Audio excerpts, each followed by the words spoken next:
దివ్యవాణి ప్రేక్షకులందరికీ నా శుభాభివందనాలు. ప్రియ సహోదరి సహోదరులారా, ఈ రోజున మనం కొద్దిసేపు వాక్యాన్ని విందాం. మొదటిగా దేవాతి దేవునికి వందనాలు తెలియజేయాలి. ఈ రోజున మనం సజీవు లెక్కలో ఉన్నామంటే దేవుని యొక్క కృప. ప్రియ సహోదరులారా, ఆయన యొక్క ఉచితమైన కృపతో మనం సజీవు లెక్కలో ఉన్నాం. ఇంకా వాక్యాన్ని వినే అవకాశం, అదృష్టం దేవుడు మనకి ఇచ్చారు. ఈ రోజున పాపం విడిచిపెట్టి దేవుని వైపు తిరిగి ప్రార్థించాలి. ఎలా ప్రార్థించాలి అంటే పాపం విడిచిపెట్టి దేవుని వైపు తిరిగి ప్రార్థించాలి అని చెప్తున్నారు. రాజుల మొదటి గ్రంథం 8వ అధ్యాయము 33 నుండి 36 వచనాల వరకు. సొలొమోను ప్రజల కొరకు ప్రభువుని ప్రార్థించారు అని చెప్తున్నారు. ఇక్కడ సొలొమోను అనే ఒక వ్యక్తి ఉన్నారు. ఆ వ్యక్తి రాజుగా ఉన్నారు. ఆ యొక్క ప్రజలందరి కోసం ప్రార్థన చేస్తున్నారు. అట్లానే ప్రియ సహోదరులారా, మన కోసం ప్రార్థన చేసే వ్యక్తులు కూడా ఉండాలి. మన కోసం అంటే మన గురువులు మన కోసం ప్రార్థన చేస్తూ ఉంటారు. అదేవిధంగా ప్రియ సహోదరులారా, మన కుటుంబంలో కూడా మన బిడ్డల కోసం, మన కుటుంబ అవసరాల కోసం మనం కూడా ప్రార్థన చేసే వ్యక్తుల్లాగా ఉండాలి. ఎవరో ఒక వ్యక్తి ప్రార్థన చేసే వ్యక్తి ఉంటే ఆ కుటుంబం ఎప్పుడు దీవించబడుద్ది, ఆ కుటుంబం ఎప్పుడు కూడా ఆశీర్వదించబడుద్దని ప్రభు చెప్తా ఉన్నారు. ఇక్కడ సొలొమోను ప్రజల కొరకు ప్రభువుని మనవి చేయటం ప్రారంభించారంట. ఏమనంటే, నీ ప్రజలు పాపం చేసినందున శత్రువుల చేతిలో ఓడిపోవుదు. దేవునికి స్తోత్రం. ప్రియ సహోదరులారా, ఎప్పుడైతే మనం పాపం చేస్తామో తప్పకుండా మన ఎదుట వ్యక్తుల దగ్గర మనం ఓడిపోతాం. ప్రతి ఒక్క విషయంలో శారీరకంగా కూడా ఓడిపోతాం, ఆత్మీయంగా ఓడిపోతాం, లేకపోతే ఇతర వ్యక్తుల దగ్గర ఓడిపోతాం, ఈ లోక పనుల్లో ఓడిపోతాం. అన్నిట్లో కూడా అపజయం అనేది మనం చవి చూస్తాం. ఎప్పుడైతే దేవునికి మనవి చేస్తూ ఉంటామో, ప్రతి పనికి మనం స్టార్ట్ అవ్వగానే, బయలుదేరగానే, ప్రభువా నేను ఈ పనికి పోతున్నాను, నాతో పాటు మీరు కూడా రండి, నాకు సహాయం చేయండి అని మనం అడగాలి. అడిగినప్పుడు, మనవి చేసినప్పుడు ప్రియ సహోదరులారా, మనతో పాటు ఆయన వచ్చి మనకంటే ముందుగా ఆయన ప్రవేశించి ఆ కార్యాన్ని సఫలం చేస్తూ ఉంటారు. అదేవిధంగా ఇక్కడ పాపం చేసినందున శత్రువుల చేతిలో ఓడిపోవారు నీ వైపు తిరిగి నీ పేరును ఒప్పుకొని. ప్రియ సహోదరులారా, ఎప్పుడైతే ఓడిపోయామో అప్పుడు ఆ ప్రజలంతా పశ్చాత్తాపడటం అంటే తిరిగి మరలా పాపాలు ఒప్పుకోవటం. ఇక్కడ మొదటిగా పాపాలు ఒప్పుకోవటం అని చెప్పుకున్నాం కదా మనం ప్రార్థనలో. అదేవిధంగా పాపాలు ఒప్పుకోవటం, నీ వైపు తిరిగి. ఎప్పుడైతే ఓడిపోయామో, లేకపోతే ఎప్పుడైతే జబ్బు చేసిందో, లేకపోతే ఎప్పుడైతే సమస్యలు వచ్చినాయో, ఎప్పుడైతే ఇబ్బందులు వచ్చినాయో అప్పుడు మనం దేవుని వైపు తిరుగుతాం. ప్రియ సహోదరులారా, ఆ విధంగా దేవుని వైపు తిరిగి ఆయన నీ పేరును ఒప్పుకొని, ప్రభువే నిజమైన దేవుడు, నేను ఇన్నాళ్ళ నుండి ప్రభువుకు దూరంగా ఉన్నాను, ప్రభువుని లెక్క చేయలేదు, ప్రభువుకు మనవి చేయలేదు, ప్రభువుని నేనేది అడగలేదు అని వాళ్ళు ప్రియ సహోదరులారా ఆయన యొక్క పేరుని జ్ఞాపకం చేసుకొని ఆలయంలో ప్రియ సహోదరులారా ఆలయంలో ప్రార్థన చేసి విన్నపాలు చేసుకొని వారు ప్రియ సహోదరులారా వేడుకున్నప్పుడు వాళ్ళ యొక్క వేడుకలను ఆలకించయ్యా. ఇక్కడ ప్రియ సహోదరులారా సొలొమోను అడుగుతున్నారు, అయ్యా వాళ్ళు నీ దగ్గరకు వచ్చినప్పుడు వాళ్ళు ఓడిపోయారు కాబట్టి, వాళ్ళు జీవితంలో అలసిపోయి ఉన్నారు కాబట్టి నీ దగ్గరకు వచ్చారు ప్రభా. నీ దగ్గరకు వచ్చి మనవి చేసినప్పుడు, నీ దగ్గరకు వచ్చి మొరపెట్టినప్పుడు, నీ దగ్గరకు వచ్చి ప్రార్థన చేసుకున్నప్పుడు, నిన్ను ఒప్పుకొని ప్రార్థన చేసుకున్నప్పుడు వాళ్ళు ఏదైతే మనవి చేశారో అది ఆలకించు ప్రభా అని సొలొమోను ప్రార్థన చేస్తున్నారంటే ప్రియ సహోదరులారా, మనం కూడా మన బిడ్డల కోసం ప్రతిరోజు మొరపెట్టాలి, మోకాలు వేయాలి. ప్రభువా వాళ్ళు పలానా పని మీద వెళ్తున్నారు, లేకపోతే పలానా చేస్తున్నారు, వాళ్ళకి తోడుగా ఉండు, వాళ్ళకి ఏ ఆపద రాకుండా కాపాడు, ఏ ఇబ్బంది లేకుండా దీవించు అని అడగగలగాలి. ప్రియ సహోదరులారా 34వ వచనంలో చెప్తున్నాడు, ఇక్కడ నేను మొరపెట్టగా పరలోకము నుండి విని ఇశ్రాయేలీలు చేసిన పాపం క్షమించి వారి పూర్వీకులు ఇచ్చినటువంటి ఆదేశాలు వారికి మళ్ళా చేర్చను. దేవునికి స్తోత్రం. ప్రియ సహోదరులారా, భూలోకంలో వాళ్ళు ప్రార్థన చేశారంట. ఎప్పుడైతే భూలోకంలో ప్రార్థన మొరపెట్టడం ప్రారంభించారో ఆ యొక్క మొర నిజమైన మొర అయితే, అది నిజమైన విశ్వాసంతో ఉంటే ప్రియ సహోదరులారా ఆ యొక్క నిజమైన మొర పరలోకానికి చేరింది. పరలోకమందు ప్రభు ఉన్నారు, పరలోకమందు ప్రభు చూశారు. చూసినప్పుడు దానికి తగినటువంటి ఫలితాన్ని ఇస్తున్నారు. మొదటిగా ఆ పాపాలు క్షమిస్తున్నారు. దేవునికి స్తోత్రం. నా పక్షవాత రోగిని ఏ విధంగా చెప్పారు, నీ పాపాలన్నీ నేను విన్నాను, నీ పాపాలు నేను క్షమించాను, నీ మంచాన్ని లేపుకొని నడిచి వెళ్ళు అని చెప్పినట్లుగా ఇక్కడ కూడా ఇశ్రాయేలీయుల బిడ్డలంతా కూడా పాప క్షమాపణ వేడుకుంటున్నారు, పాపాలన్నీ కూడా ఒప్పుకుంటున్నారు. ప్రియ సహోదరులారా, ఒప్పుకున్నప్పుడు ఆ పాపాలన్నీ ఆయన విని ఆ పాపాలను మొదటిగా క్షమించారు. వారి పూర్వీకులకు ఇచ్చినటువంటి ఆదేశాలన్నీ కూడా తిరిగి వీళ్ళకు కూడా ఇచ్చారు అని చెప్తున్నారు. కాబట్టి ప్రియ సహోదరులారా, మనల్ని కూడా మన ప్రక్క వాళ్ళని దీవించినట్లుగా మనల్ని దీవించాలి. మన ప్రక్క వాళ్ళు ప్రార్థన చేసుకున్నట్లుగా మనకు కూడా ప్రార్థనా జీవితాన్ని ఇవ్వాలి. మన ప్రక్క వాళ్ళ బిడ్డల్ని ఏ విధంగా ఆశీర్వదించారో మన బిడ్డలను కూడా ఆ విధంగా ఆశీర్వదించాలి, అభివృద్ధి చేయాలి. ఇవన్నీ జరగాలి అంటే మనం కూడా పాపాలను ఒప్పుకొని ప్రార్థన చేయాలి. ఎప్పుడైతే మన పాపాలను విడిచిపెడతామో, పాపాలను ఒప్పుకుంటామో ప్రియ సహోదరులారా, అప్పుడు దేవుడు మన మొర ఆలకిస్తారు. లేకుంటే నీకు నాకు పాపపు అడ్డుగోడలు ఉన్నాయి. సమాధిలో ఉన్న మనిషి ఉన్నారు, చక్కగా సమాధి నున్నగా కడతాం, చాలా నున్నగా కడతాం, దానికి మంచి తెల్లటి సున్నం వేస్తాం. కానీ సమాధి లోపల ఉన్నటువంటి మనిషి కేకబెడితే బయట వాళ్ళకు వినపడదు, బయట ఉన్నటువంటి వ్యక్తి అక్కడికి పోయి ఏడ్చినా కానీ లోపల వాళ్ళకు వినపడదు. ఎందుకు అంటే ఈ యొక్క అడ్డుగోడ ఉంది. అదేవిధంగా ప్రియ సహోదరులారా, మనకి దేవునికి పాపం అనే ఒక అడ్డుగోడ ఉంది. ఆ అడ్డుగోడ పగలాలి. ఆ అడ్డుగోడ ఎప్పుడు పగలగొట్టుకుంటామో అప్పుడు మన ముఖం దేవునికి కనపడుద్ది, దేవుని యొక్క ముఖం మనకు కనపడుద్ది, మన మాట దేవునికి వినపడుద్ది, ఆయన యొక్క మాట మనకు వినపడుద్ది. కాబట్టి ఆ విధంగా నువ్వు చేయి, దేవుడు నిన్ను దీవిస్తారు, దేవుడు నిన్ను ఆశీర్వదిస్తారు అని ప్రభు చెప్తా ఉన్నారు ప్రియ సహోదరులారా. కాబట్టి ఇక్కడ ఆ విధంగా ఇస్తారన్నారు. మళ్ళీ చేర్చుకొని దేవుని యొక్క వాక్కు మూలంగా ఇలా జరుగుతుందని సొలొమోనుకు తెలుసు. అంటే ఇక్కడ మొదటిగా పాపం చేసినందుకు విడిచిపెట్టారు, పాపం చేసినందుకు వదిలిపెట్టారు కాబట్టి ఓడిపోయారు. మనం కూడా అంతే, దేవుడు వదిలిపెట్టినప్పుడు మన జీవితంలో అనేక విషయాలలో ఓడిపోతాం ప్రియ సహోదరులారా. ఎక్కడ నుంచున్నా పరాజయమే, ఎక్కడ నుంచున్నా అపజయమే. అట్లా కాకుండా ఎప్పుడైతే దేవుని మనం ప్రార్థన చేస్తామో అప్పుడు అన్ని విషయాల్లో కూడా జయం కలుగుద్ది అంటున్నారు. ఇక్కడ మళ్ళీ చేర్చుకున్నాడు దేవుడు. అంతకుముందు చేర్చుకున్నటువంటి వాళ్ళనే పాపం చేశారు కాబట్టి విడిచిపెట్టిన తర్వాత పశ్చాత్తాపడ్డ తర్వాత ప్రార్థన చేసిన తర్వాత మళ్ళీ చేర్చుకున్నారు. దేవునికి స్తోత్రం. ఈ రోజున మన దేవుడు కూడా ఎన్నిసార్లు అయినా క్షమిస్తారు. ఇప్పటిదాకా పాప జీవితం అనుభవించాం, ఈ రోజున వెళ్ళి ప్రభువా నన్ను క్షమించు అంటే మనల్ని కూడా ప్రభు క్షమిస్తారు. కాబట్టి ప్రియ సహోదరులారా, ఆ విధంగా మనం అందరం ప్రార్థన చేద్దాం. మన కుటుంబాల కోసం, మన సంఘాల కోసం, మన ఫాదర్ల కోసం, మన ఉన్నటువంటి ప్రతి ఒక్క సమాజం కోసం, ఎక్కడైతే పాడైపోతుందో ఆ సమాజం కోసం మోకాలు ఇసి ప్రార్థన చేసినప్పుడు ఆ దేవుడు మన వైపు చూసి మన పాపాలన్నీ కూడా క్షమించి మనల్ని మరలా తిరిగి పునరుత్థానం చేసినట్లుగా మారుస్తారు ప్రియ సహోదరులారా. లేవీకాండం 26వ అధ్యాయం 17వ వచనంలో చెప్తున్నారు, నేను మిమ్ము అణగద్రొక్కగా శత్రువులు వచ్చి మిమ్మల్ని అవలీలగా జయించుదురు. దేవునికి స్తోత్రం ప్రియ సహోదరులారా. ఎప్పుడైతే ఆ దేవుడు మన వైపు చూడరో, మనల్ని నెట్టివేస్తారో అప్పుడు మనం శత్రువుల చేతిలో, ఇక్కడ శత్రువు అంటే ఒకవేళ మనం లోకంలో శత్రువులు తక్కువగా ఉండొచ్చు, కానీ సైతాన్ అనే శత్రువు చేతిలో మనం ఓడిపోతాం. మనం ఓడిపోవటం తథ్యం. ఎందుకంటే ఆ యోబుకి చెప్తున్నారు ప్రియ సహోదరులారా, సైతాన్ ఏమని చెప్తుందో తెలుసా? ఆ యోబుని బాగా ఏం చేయటానికి అవకాశం లేకుండా చుట్టూని కంచె వేసావు కదా, అందుకే నేను లోపలికి వెళ్ళలేకపోయాను, కష్టాలు బాధలు పెట్టలేకపోయాను అంది. అప్పుడు ప్రియ సహోదరులారా, ఆయన అధికారం ఇచ్చినప్పుడు ఆయన ఇంట్లోకి వెళ్ళినప్పుడు బిడ్డలను కోల్పోయాడు, ఆస్తులు కోల్పోయాడు, ఆ తర్వాత ఎద్దులు, ఆవులు, దూడలు, అన్ని రకాలుగా గేదెలు, మేకలు అన్నీ కూడా కోల్పోయాడు. చివరికి ఆరోగ్యం కూడా కోల్పోయాడు, భార్యను దూరపరుచుకున్నాడు, అన్ని రకాలుగా ప్రియ సహోదరులారా నష్టపోయాడు. అంటే దీని అర్థం ఏంటంటే ఎక్కడైతే సైతానుడితో అక్కడ నష్టం జరుగుద్ది, ఎక్కడైతే సైతానుడితో అక్కడ జయం లేదు, ఎక్కడైతే సైతానుడితో అక్కడ ఏది కూడా కలిసి రాదు. కాబట్టి ఈ రోజున మన కుటుంబాల్లో సైతాన్ ఉందా, దేవుడు ఉన్నారా? మనం ప్రశ్నించుకోవాలి ప్రియ సహోదరులారా. మరి సైతాన్ ఎప్పుడు బయటికి పోతుంది?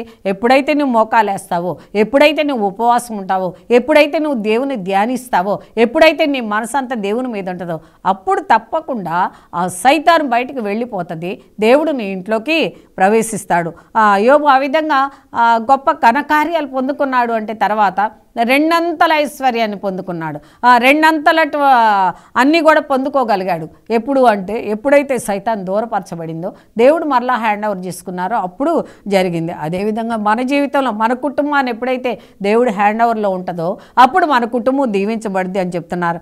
మీ పగవారు మిమ్ము ఏలుదురు. ఎవరైతే పగవారు ఉన్నారో వాళ్ళకి జయం వస్తూ ఉంటుంది, మనకు అపజయం వస్తూ ఉంటుంది. మనం తల దించుకొని బ్రతకాల్సి వస్తుంది, మనం దేవుణ్ణి ఆరాధించలేకుండా ఉండాల్సి వస్తుంది.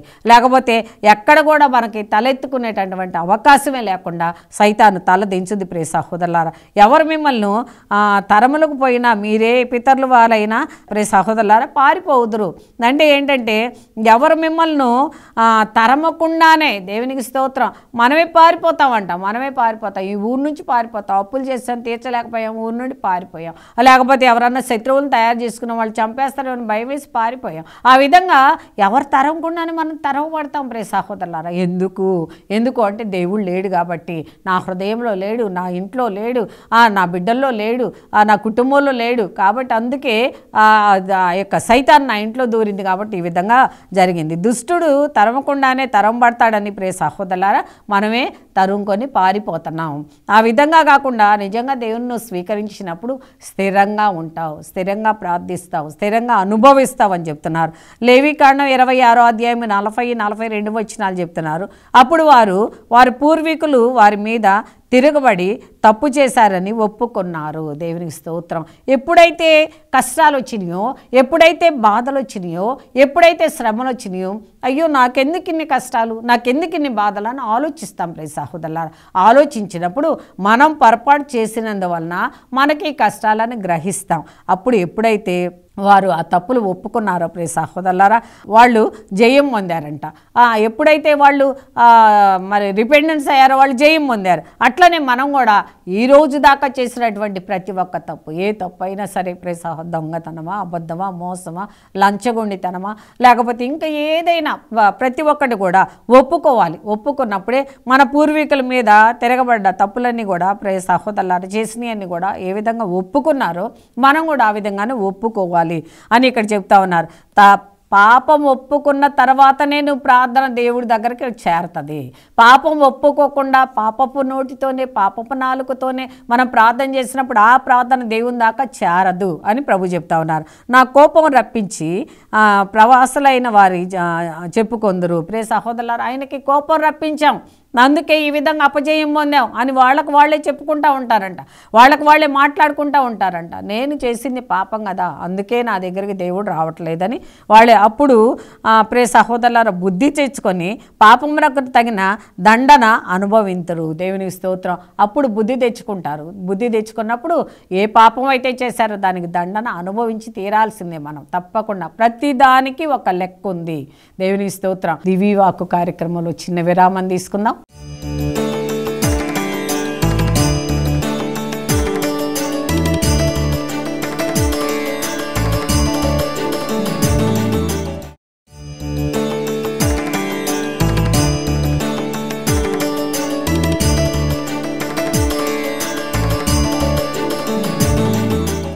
దివ్యవాక్కు కార్యక్రమానికి తిరిగి స్వాగతం. ప్రతి దానికి ఒక లెక్క ఉంది ప్రియ సహోదరులారా. నేను అక్కడ పాపం చేసి వచ్చాను, నేను మర్చిపోయాను, 4 రోజులు గడిచిపోయింది, 2 నెలలు గడిచిపోయింది, 3 నెలలు గడిచిపోయింది, నేను మర్చిపోయాను. కానీ దేవుడు మాత్రం ఆ లెక్క అక్కడే ఉంది. దానికి ప్రతిదానికి కూడా ఒక లెక్క చెప్పాలి. ఏదో ఒక రోజు లెక్క చెప్పాలి కాబట్టి జాగ్రత్తగా ఉండని ప్రభు చెప్తున్నాడు. అప్పుడు నా భక్తులైన యాకోబు, ఇస్సాకు, అబ్రహాములను నేను చేసిన నిబంధనలను జ్ఞాపకం చేసుకున్నప్పుడు తిరిగి నా భూమిని ఇత్తును అని వాగ్దానం చేశాను. దేవునికి స్తోత్రం. ఆయన చెప్తున్నారు ఏమనంటే నేను ఏ విధంగా యాకోబు, ఇస్సాకు, అబ్రహాములకు నా వాగ్దానం చేసినట్లుగా ఇచ్చానో నా భూమిని, అదేవిధంగా నువ్వు పశ్చాత్తాపడి ఆ శిక్ష అనుభవించి ప్రార్థన చేసి తిరిగి వచ్చినప్పుడు నేను కూడా నీకు అది సొంతం చేస్తాను. దేవునికి స్తోత్రం. అదేది ఇప్పుడు ఆరోగ్యం అంతా చెడిపోయింది, మంచి ఆరోగ్యం రావాలి. ఎట్లా వస్తుంది? ప్రార్థన చేసినప్పుడే వస్తుంది. నీ శరీరం నీకు సొంతం చేయబోతున్నారు. నీ యొక్క ఆరోగ్యంగా ఉన్న శరీరాన్ని తిరిగి నీకు ఇవ్వబోతున్నారు. ఏ విధంగా ఇస్తారు? ఎప్పుడైతే నువ్వు ప్రార్థన చేస్తావో ఆ శరీరాన్ని మళ్ళీ తిరిగి ఇస్తారు. ఎప్పుడైతే నువ్వు పాపం చేస్తావో ఆ శరీరం లోపల ప్రియ సహోదరులారా ఆ పాపమే ఒక శాపమై, ఆ శాపమే ఒక రోగమై నిన్ను ఇబ్బంది పెడుతుంది. కాబట్టి పాపాన్ని ఒప్పుకో.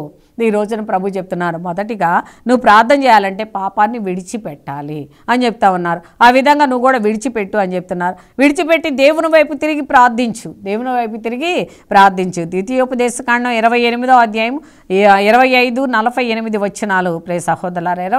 25వ వచనంలో చెప్తున్నారు, అవిధేయతకు తగిన శాపములు. విధేయత లేకుండా ఉంటాం. మనం తలెగరేస్తాం, బాగా నాకు ఆస్తి ఉంది, అంతస్తు ఉంది, కారు ఉంది, మ్యాడ్ ఉంది, డబ్బు ఉన్నాయి, పలుకుబడి ఉంది, ఎక్కడికైనా పోయి ఏదైనా చేయగలను అన్నప్పుడు మనం ఏం చేస్తామండి? తలెగరేస్తాం ప్రియ సహోదరులారా. కానీ మన పైన ఒకళ్ళు ఉన్నారు అనే విషయం మనం మర్చిపోతున్నాం. మన పైన ఒకళ్ళు ఉన్నారు, తీర్పు చేసే ఆయన ఉన్నారు అనేది మనం మర్చిపోతున్నాం ప్రియ సహోదరులారా. ఎప్పుడైతే ఈ అవిధేయతగా ప్రవర్తిస్తామో, అదేవిధంగా మీ శత్రువులు మీ శత్రువైన సైతాన్ని ఏం చేస్తుందండి? మిమ్మల్ని ఓడిపోయేటట్లుగా చేస్తుంది మీ జీవితంలో అని ప్రభు చెప్తా ఉన్నారు. కాబట్టి నా జీవితంలో నేను ఓడిపోయానంటే అది శారీరకంగానా, ఆత్మీయంగానా, లేకపోతే లోగానా, ఎక్కడైనా సరే ఒకవేళ ఓడిపోయాము అంటే ప్రియ సహోదరులారా, మీ శత్రువైన సైతాను మిమ్మల్ని ఓడగొట్టింది, మిమ్మల్ని పాపంలోకి తీసుకెళ్ళింది. కాబట్టి ఆ పాపం నుండి ఆ పాపం నుండి బయటకు వచ్చినప్పుడు దేవుడు నిన్ను దీవించి ఆశీర్వదిస్తారని చెప్తున్నారు. మీ శత్రువుల వెంట ఒక మార్గంలో దాడి చేయబడినప్పుడు 7 మార్గాలు ప్రియ సహోదరులారా, 7 మార్గాల్లో పారిపోవు. దేవునికి స్తోత్రం. మనం ఒక మార్గాన్ని తెరిచి ప్రార్థన చేస్తే 7 మార్గాలు ఇంకా తెరవబడతాయంట. ఒక మార్గాన్ని మూసేసుకుంటే 7 మార్గాలు మూసివేయబడతాయి, లోపల నువ్వు బంధించబడి ఉంటావు అని చెప్తున్నారు. కాబట్టి ప్రియ సహోదరులారా, ఈ రోజున దేవుడు చాలా శాంతి కరుడు అని చెప్పాలి, లేకపోతే దేవుడు దయామయుడు అని చెప్పాలి, లేకపోతే దేవుడు ప్రేమామయుడు అని చెప్పాలి. మనం కొద్దిసేపు ఒక్క నిమిషాన్ని ఇస్తే ఆయన 1000 నిమిషాలుగా పరిగణిస్తాను అన్నారు. ఒక రోజంతా నువ్వు ప్రార్థన చేస్తే 1000 రోజులుగా నీ ప్రార్థన పరిగణిస్తాను అన్నారు. ఒక రోజు ఉపవాసం ఉంటే 1000 రోజులు ఉపవాసం ఉన్నట్టే అన్నారు. నేను 1000 దీవెనలు నీకు ఇస్తాను అని చెప్పారు. కాబట్టి ప్రియ సహోదరులారా, ఈ రోజున మనం ఎలా ఉన్నాం? మనం ఒకవేళ దేవునికి విరుద్ధంగా ప్రవర్తించామా, లేకపోతే దేవుని నుంచి దూరంగా పారిపోతున్నామా, లేకపోతే దేవుని యొక్క కార్యాలకి దూరంగా ఉంటున్నామా, ఈ యొక్క సైతాని యొక్క లోక కార్యాలు చేస్తున్నామా అని ఈ రోజున మనం గుండె మీద చేసుకుని ఆలోచించినప్పుడు ప్రియ సహోదరులారా, లోకంలో జాతులంతా మీ దృష్టిని చూసి భీతి చెందుతురు. చూడండి, లోకంలో ఉన్న వాళ్ళందరూ చూసి మనం ఇంకా అమ్మో అని ఆశ్చర్యపోతారంట. అయ్యో, నిన్నటిదాకా బాగానే ఉంది కదా, ఈరోజు ఏంటి క్యాన్సర్ వచ్చిందా? నిన్నటిదాకా బాగానే ఉంది కదా, ఈరోజు ఏంటి ఎయిడ్స్ వచ్చిందా? అయ్యో, నిన్నటిదాకా బాగానే ఉంది కదా, ఈరోజు గుండెపోయి చనిపోయిందా? లేకపోతే నిన్నటిదాకా బాగానే ఉంది కదా, ఇప్పుడు ఏం జరిగింది వాళ్ళ కుటుంబం, ఎందుకు ఆ విధంగా అయింది? ప్రియ సహోదరులారా, ఇట్లా అనేక మంది ఆశ్చర్యపోతూ ఉంటారంట.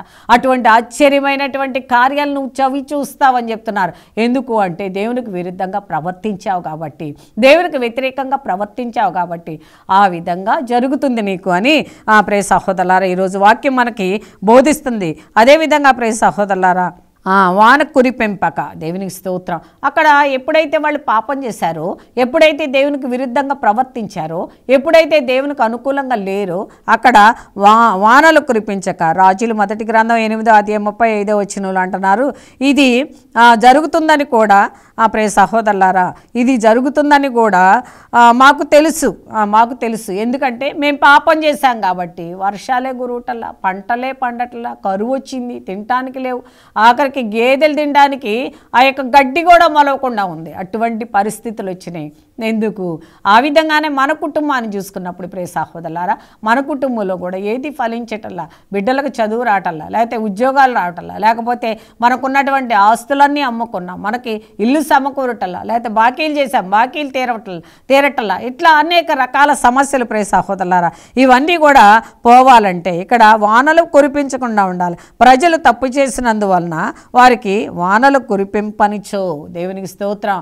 ప్రజలు తప్పు చేసినందువలన వాళ్ళకు వానలు కురిపించనిచో, అంటే వానలు కురిపించలేదు కాబట్టి వాళ్ళకి మనసు మారింది, లేకపోతే వానలు పడలేదు కాబట్టి వాళ్ళకు భయం వచ్చింది, పంటలు పండవేమో, నశించిపోతామేమో, తినటానికి ఉండవేమో అని ఈ విధంగా భయం వచ్చింది అని చెప్తున్నారు. కురిపింపనిచో, దేవాలయమునకు వచ్చి నిన్ను స్తుతించి పాపాలు ఒప్పుకొనినచో. ప్రియ సహోదరులారా, ఎప్పుడైతే వర్షాలు కురిపించలేదో అప్పుడు దేవాలయానికి వచ్చారంట. అప్పటిదాకా తీరలేదండి. దేవాలయానికి రావడానికి ఆదివారం ఫంక్షన్ వస్తుంది, ఆదివారం ఏదో ఒక పని వస్తుంది, ఆదివారం ఒంట్లో బాగోదు, లేకపోతే ఆదివారం ఏదో చెప్తూ ఉంటాం. ప్రే సహోదరులారా, చర్చికి రావడానికి టైం కుదరటల్లా, ప్రార్థన చేసుకోవడానికి టైం కుదరటల్లా. అక్కడ ఆ విధంగా మనం చేస్తాం. ఎప్పుడైతే వర్షాలు పడలేదో, ఎప్పుడైతే కరువు ప్రారంభమైందో అప్పుడు ఆయన యొక్క దేవాలయానికి వచ్చి తప్పులు ఒప్పుకోవటం ప్రారంభించారు. దేవునికి స్తోత్రం. మనం కూడా ప్రియ సహోదరులారా ప్రతిరోజు దేవాలయానికి వెళ్ళగానే మొదటిగా మన పొరపాట్లు ఏమన్నా ఉంటే దేవునికి సమర్పించాలి.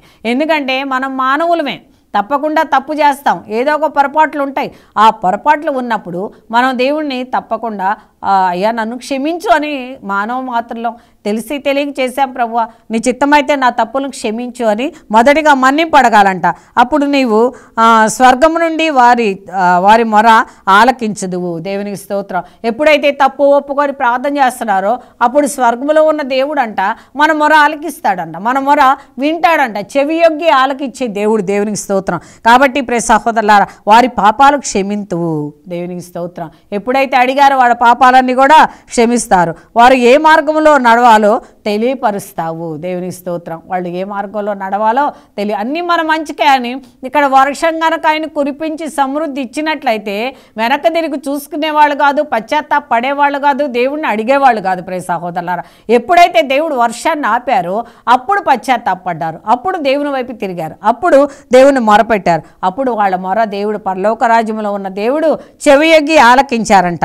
వాన కురిపించేది నిజంగా దేవుడు మాత్రమే. దేవునికి స్తోత్రం. ప్రియ సహోదరులారా ఈ లోకంలో ఎవరు కూడా వర్షాలు కురిపింపలేరు. నా వర్షమా ఆగు అంటే ఆగదు, వర్షమా రా అంటే రాదు. కానీ ఎవరు కురిపిస్తారండి? ఆయనే కురిపిస్తారు. ఆయన చిత్తానుసారంగా పాపాత్ముల మీద, పుణ్యాత్ముల మీద, మంచివారి మీద, చెడ్డవారి మీద, అన్నిటి మీద కూడా వర్షం కురిపిస్తారు, ఎండ ఇస్తారు, అన్నీ కూడా చేస్తారు. ప్రియ సహోదరులారా ఎందుకు అంటే ఆయన మంచి ప్రేమ గల దేవుడు కాబట్టి, ప్రేమించే దేవుడు కాబట్టి మనల్ని ఇంకా ఇంకా ఇంకా ఓర్పుతో ఓర్చుకుంటా ఎన్ని తప్పులు చేసినా సరే మనల్ని ఇంకా ఓర్పుగా ఆయన నడిపిస్తున్నారు. అదేవిధంగా నేర్పించటం. ప్రియ సహోదరులారా 36వ వచనంలో చెప్తున్నాడు, ఆయన నేర్పిస్తున్నాడు. కీర్తనకారుడు 25వ అధ్యాయం 4-5 వచనాలు చెప్తున్నాడు, ప్రభువా నీ మార్గము నాకు తెలియచేయము. దేవునికి స్తోత్రం. నీ మార్గం ఏంటో నాకు తెలియచేయి. నేను అటు నుండి వెళ్తున్నా, ఇటు నుండి వెళ్తున్నా, ఏది తప్పో ఏది రైటో నాకు విచక్షణ చేసుకోవడానికి జ్ఞానం లేదు ప్రభువా, అందుకే నీ మార్గం ఏంటో తెలియపరచయ్యా, నీ త్రోవ నాకు ఎరిగించయ్యా అని అడుగుతున్నారు. అదే కాకుండా నీ సత్యం అనుసరించి జీవించటానికి నాకు బోధించు. దేవునికి స్తోత్రం. నీ సత్యాన్ని ఎరిగి నేను నడుచుకోవడానికి నాకు బోధించు. ఏం బోధించాలండి? సీరియల్స్ సినిమాలు కాదండి. ఏం బోధించాలి? దేవుని యొక్క వాక్యం బోధించాలి. ఎక్కడ వాక్యం ఉంటుందో, ఎక్కడ మాట ఉంటుందో దేవుని మాట పరుగులు తీస్తా. టీవీలో కానీ, బయట కానీ, చర్చిలో కానీ ఎక్కడ వినపడితే వాక్యం అక్కడికి వెళ్ళి నువ్వు వాక్యాన్ని విన్నప్పుడు దేవుడు నిన్ను దీవించి ఆశీర్వదిస్తారు. నీవు నన్ను రక్షించే దేవుడవు. దేవునికి స్తోత్రం. నువ్వు తప్ప నాకెవరు లేరయ్యా, నువ్వే నన్ను రక్షించాలి, నువ్వు రక్షించే దేవుడు అని నేను నమ్ముతున్నానని కీర్తనాకారుడు చెప్తున్నాడు. ఎల్లవేళలా నేను నిన్ను నమ్ముదును. దేవునికి స్తోత్రం. ప్రియ సహోదరులారా ప్రభువా నీ చిత్తం నాకు తెలియచేయము అని కీర్తనాకారుడు చెప్తున్నాడు. శత్రువులు నన్ను పీడించుచున్నారు. దేవునికి స్తోత్రం. ఒకటే శోధనలు. బ్రతకాలంటే మరి కొన్ని చేయాలంటే ఏదో ఒక శోధన. నీతిగా న్యాయంగా బ్రతుకుదామంటే కుదరట్లేదు ప్రభు అని అడుగుతున్నాడు. కనుక సురక్షితమైన మార్గం నన్ను నడిపించు అయ్యా. ఏదైతే తప్పు మార్గం ఉందో దాని నుండి తీసివేసి సురక్షితమైన మార్గాన్ని నడిపించంటారు. అదే 94వ కీర్తన 12వ వచనంలో చెప్తున్నారు, ప్రభువా నీ ఉపదేశం అనుసరించి నరుడు ధన్యుడు. దేవునికి స్తోత్రం. ఎవరు ధన్యుడండి? ఎవరైతే పాపాలను ఒప్పుకొని ఆయన యొక్క మాటల్ని విని ఆ మాట ప్రకారంగా నడుస్తారో వాళ్ళు మాత్రమే ధన్యులు అని ప్రభు తెలియపరుస్తున్నారు. కాబట్టి మనం ధన్యమైన జీవితంలోకి వెళ్తున్నామా లేదా? ప్రతి ఆదివారం పూజకి వెళ్తున్నాం, పుట్టు క్రైస్తవులని ఎప్పుడో బాప్తీసం తీసుకున్నాం, నిజమైన కథోలిక యొక్క అన్నీ కూడా మనం పాటిస్తున్నాం. కానీ నిజంగా పాటిస్తున్నామా? ఊరికే నడుస్తున్నామా? అటువంటి నడక కాదండి, నిజమైన నడక కావాలి. నీ ధర్మశాస్త్రం బోధించు జనుడు భాగ్యవంతుడు. దేవుని స్తోత్రం. ఎవరు భాగ్యవంతుడు అండి? 25 ఎకరాల పొలం ఉన్నవాడు, 100 ఎకరాల పొలం ఉన్నవాడు భాగ్యవంతుడు కాదు. కానీ ఎవరైతే నీ ధర్మశాస్త్రాన్ని బోధించు జనుడు ఉన్నాడో వాడు మాత్రమే ధనవంతుడు అని చెప్తున్నాడు. ఈ రోజున మన ఫాదర్ గారు మనకు ఎంతో వాక్యాన్ని బోధిస్తున్నారు. నిజంగా వాళ్ళు నిజమైనటువంటి ప్రియ సహోదరులారా ధనవంతులు, నిజమైనటువంటి గొప్పవాళ్ళు, నిజమైనటువంటి ప్రార్థనా పనులు నిజంగా దేవుని వైపు చూసేవాళ్ళు. ఆ విధంగానే మనం కూడా నిజంగా దేవుని వైపు చూడాలి. ప్రియ సహోదరులారా, ఈ రోజున చిన్న ప్రార్థన చేసుకుందాం. ప్రభువానికి స్తోత్రం అయ్యా, స్తోత్రం అయ్యా, స్తోత్రం దేవా, స్తోత్రం అయ్యా. ఇదిగో తండ్రి, ఈ సమయంలో ప్రభువా నువ్వు ఏ విధంగా ప్రార్థించాలి అన్నప్పుడు నీ పాపాన్ని విడిచిపెట్టి దేవుని వైపు తిరిగి ప్రార్థించు అని చెప్పింది. దేవానికి స్తోత్రాలు అయ్యా. మీరు పంపినటువంటి శోధనలన్నీ కూడా మేము చూసుకొని ప్రభువా దాని ప్రకారంగా మేము చేసే పాపాలేంటో జ్ఞాపకం చేసుకొని వెనుకకు తిరిగి పశ్చాత్తాపడే భాగ్యాన్ని మాకు దయచేయండి. ప్రభువానికి స్తోత్రాలు. నీ చిత్తమైతే మమ్మందరినీ కూడా దీవించి ఆశీర్వదించిన ఆయన నీ ఆశీర్వాదాలతో నింపమని, నీ కృపలో నిలబెట్టి బలపరచమని మా ప్రభు అయిన యేసయ్య పేరిట వేడుకుంటున్నాము తండ్రి. Amen, amen, amen.